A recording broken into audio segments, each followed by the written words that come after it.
Right. So, as far as the guideware development is concerned, in the last sessions we have discussed about guideware development role, right? So, what generally guideware developer focuses on. So, when you try to understand about the guideware development role, will be of two different areas. So, one is on the configuration side, second is on the integration side. Configuration, wherein according to the business rules, whatever the changes that we are making in the user interface levels, everything will be part of configuration. When it comes to the integration, how are we integrating one to one to many, or many to many applications? So for that, what API that we are connecting? So this is all part of integration. But normally when we trying to understand about the programming part, as far as the coding to develop a business logic, it's important for us to learn about the basics of programming. You are already there. Mm. It doesn't mean it, but still, when I'm teaching, as I mentioned earlier, we Okay. start from the basics of it. Oh, So, for guideware development, normally we use a programming language called Gosu. This is something which normally we use. Gosu programming is something we use for guideware development. Gosu programming is something which normally we use for guideware development. mm, But when we want to work on Gosu programming as into guideware development, this is more or less like equal to Java. Syntax level differences you see, remaining everywhere, the remaining the other areas, everything will be remains the same. So when we want to know about the programming as basics, being into the guideware development side, when we want to understand about the basics of programming and all, the very first thing we must be knowing about the data types, because to develop a logic for a particular functionality, there are different data types we use. So it can be a primitive data type, or it can be secondary data types, or it can be a miscellaneous data types, right? So we have different data types we have. So first thing, when we are whenever we are learning the programming, especially, this is related even everywhere, wherever yeah. the programming we learn, there are abstracts, functions, classes, interfaces, everything are there. So before that, we need to know about data types. What are the different data types that we have? So data types that can be categorized into different parts. The first one is called primitive data types.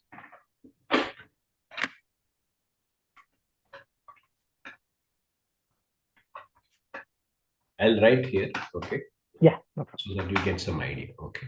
Yeah. Second one about miscellaneous data types.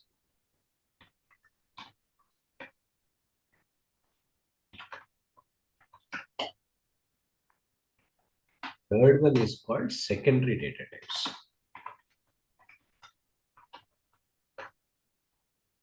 Secondary data types. So these are the usually we call it as primitive and secondary, but Mm, miscellaneous data types will also be in middle.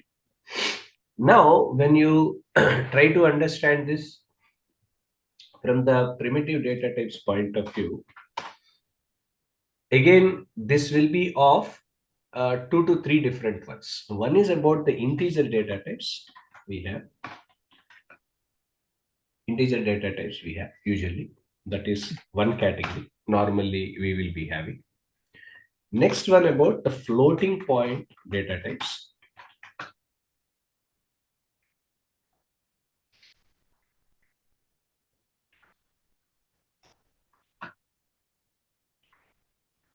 Floating point yeah. data types. All that, right? So these are the two major ones. When you're trying to understand, these are the two things. One is about the integer data types as separate. At the same time, floating point data types will be as separate. So these are the two different things. But when we are mentioning about a particular data type, either it can be an integer data type or floating data type, etc., all that. So it can be bytes, or it can be integers. It can be short in size or it can be longer in size. When it comes to the integer data types are concerned, right? So integer data types, either it can be a byte or it can be short, it can be a integer, or it can be long. These are all comes under the integer data types part. When it comes to the floating data types are concerned, floating data types will be again we categorized into two different parts. One is about the floating value, second is about the double. So these are the basic primitive data types which normally we use in the programming. Point number one. Now, second, when it comes to the miscellaneous data types are concerned, generally miscellaneous data types will be divided into two parts. One is about the character and second is about the boolean. Okay, these are the two different things. Miscellaneous, I mean to say that means whenever there is any kind of business logic that you want to write, or if there is any kind of if else conditions that you want to mentioning in any kind of programming or something of that sort. So generally this miscellaneous data types comes into picture. Characteristics means, for example, if you want to store any kind of characters for the logic that we are mentioning, everything will be part of characters. Next, Boolean value means, for example, true or false. Okay, all these things are comes under the Boolean data types.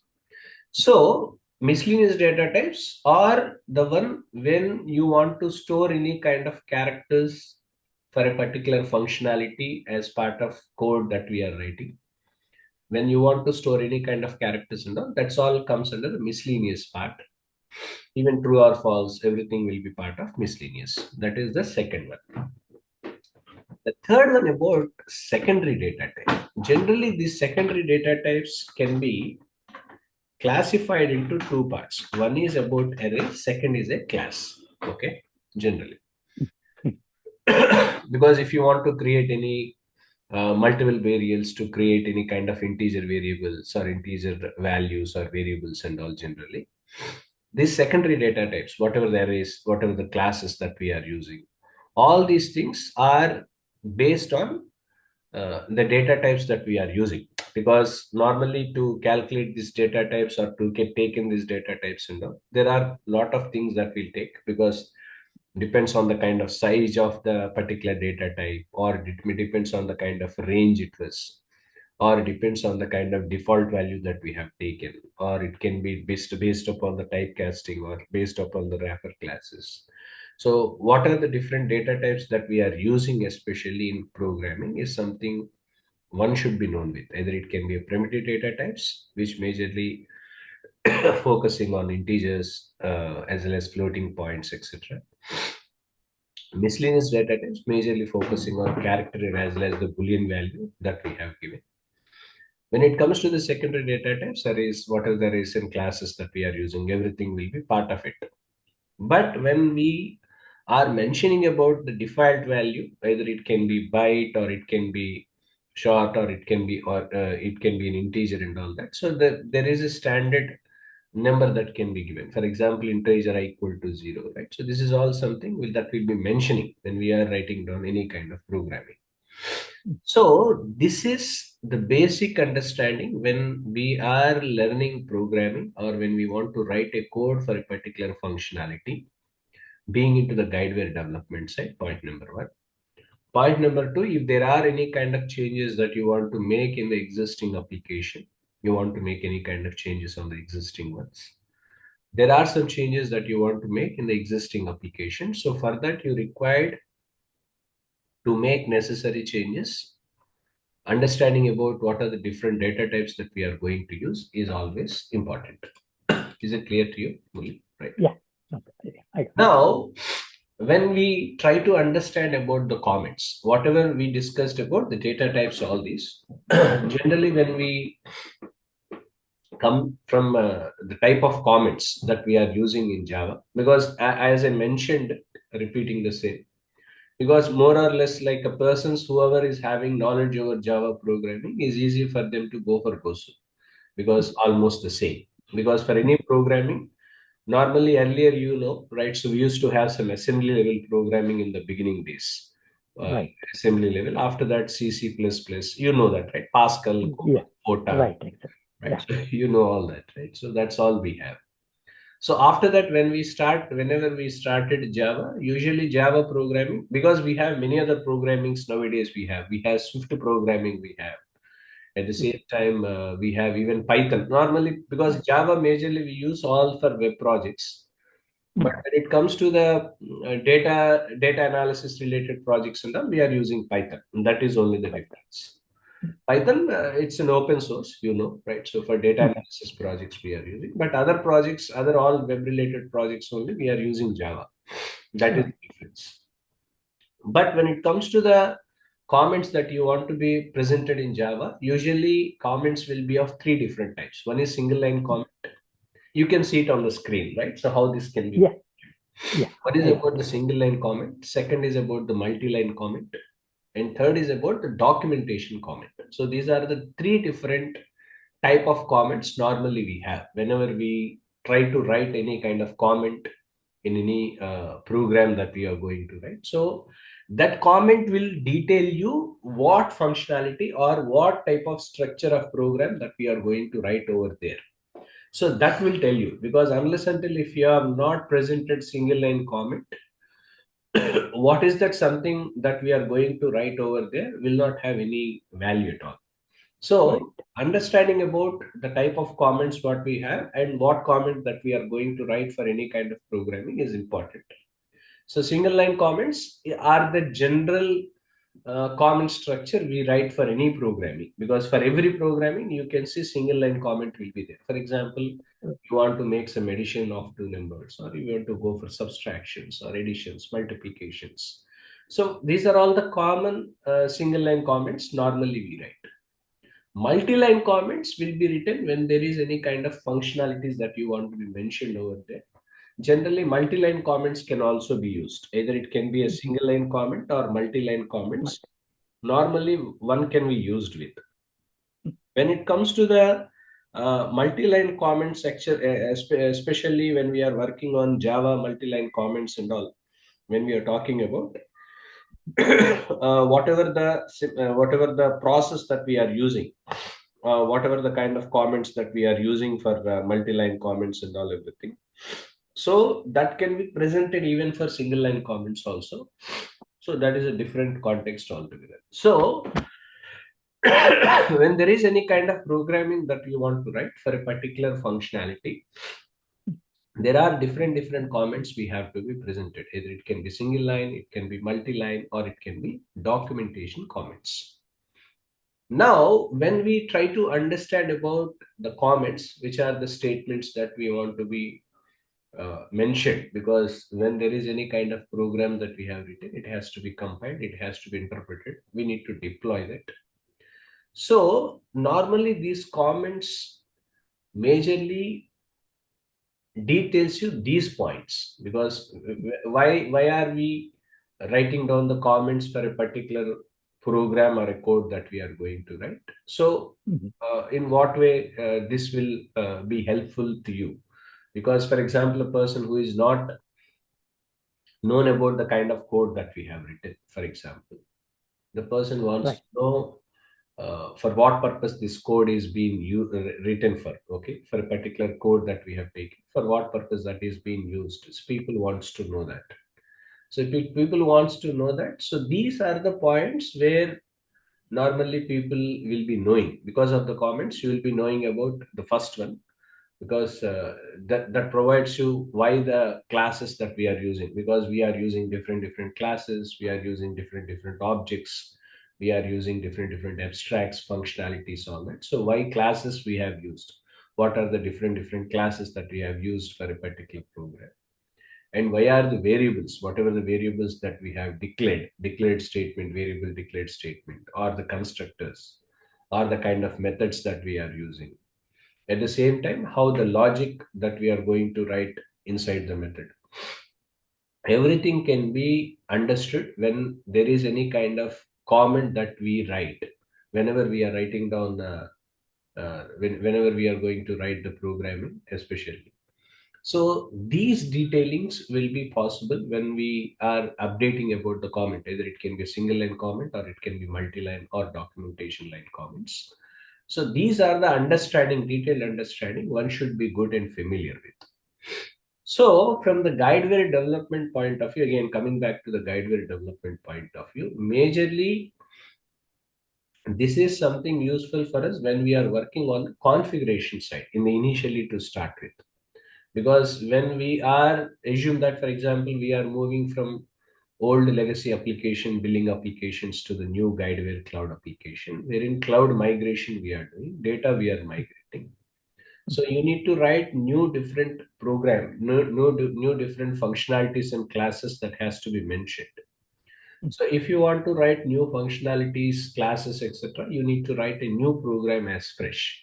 You need to start from the programming. For example, if there is any changes in the billing structure or the duration, or if there is any kind of commissioning percentage that we are changing. For example, some volume of business, this much of percentage will be given to the broker or an agent. So once this is crossed, this is the percentage, right? So that is there. So depends on the decision we have taken in the business level. So that calculation has to be made by the system. If you want to calculate this, we need to provide that instructions in a form of in a form of understanding that you need to be mentioned all that, right? So for what purpose it is? For a particular volume of transaction was made. This is the percentage of commissioning that we are paying to them. So once it is crossed, this is some X amount of percentage that we are providing to them. So this is something which normally we will be writing when we are working on it. Now, what single line comment represents you? Okay, what is the single line comment majorly represents? Because here I have already mentioned you. So three different comments we have: single line, multi-line, as well as document comments. Now, when you try, do you want to write any notes out of this, or do you want me to explain simple? No, this is fine. Okay, thank you. Right. So Yeah. if you want, you can take a screenshot out of it if you require. Right. Because this is, this one is like recording, right? Maybe you are going to Yes, send yes. it The to me. session is under recording. Yes, I'll be sharing this to you. Okay. Yeah. Yeah. So majorly single line comments are majorly possible as I stated you. If you want to write any kind of class name as file name and all, single line comments are being used. Mm. At the same time, this is also describes about the kind of class name that we are using, because it depends on the kind of data type, what are the class names that we are using, or it can be whatever the variable name that we are using, or conductors or methods. So if you want to describe that, single line comment is something which is used here.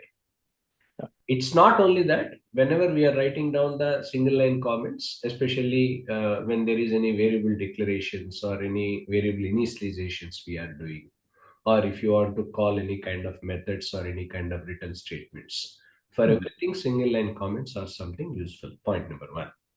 Oh. Now, second, when it comes to the multi-line comments, this is how generally multi-line comments are being used, because this is something that, for example, you want to mention any kind of conditions or any kind of exceptions.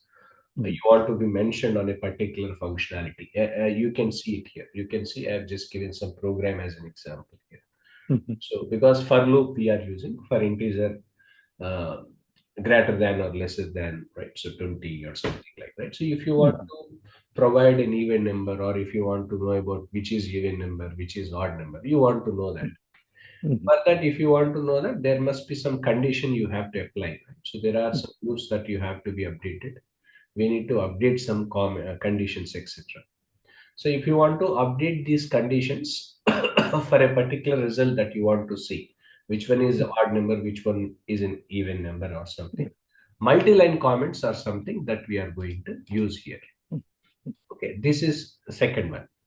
Next one about the documentation comment. Documentation comment means, for example, any kind of comment that we are going to write for any kind of document purposes.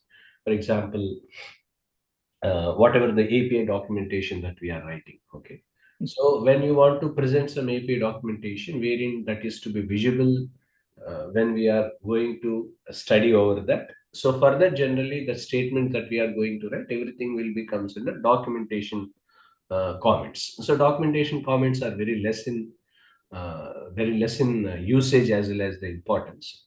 But the major importance as far as the comments are concerned, we use either single line comment or multi-line comments.